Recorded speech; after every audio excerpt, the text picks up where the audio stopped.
Hello everyone, welcome to Access for Free. In today's video, we're going to learn how to create a report in Microsoft Access. Reports are used to display your data in a structured, printable format. They are mainly used for summaries, presentations, and sharing data professionally. Let's get started.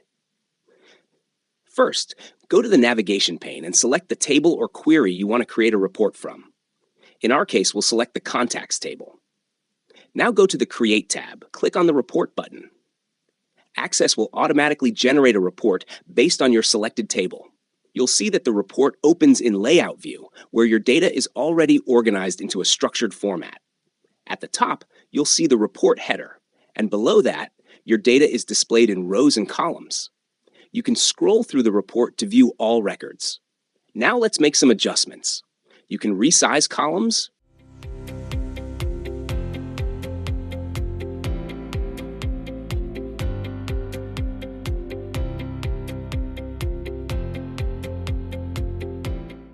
rearrange fields, or remove unnecessary fields to make the report cleaner. If you want more control, switch to Design View. In Design View, you can see different sections like Report Header, Page Header, Detail, Page Footer, Report Footer. Each section has its own purpose. For example, the page header is repeated on every page. The Detail section shows your actual data. The Report Footer is often used for totals or summaries. You can move fields between sections, adjust spacing, and improve the layout.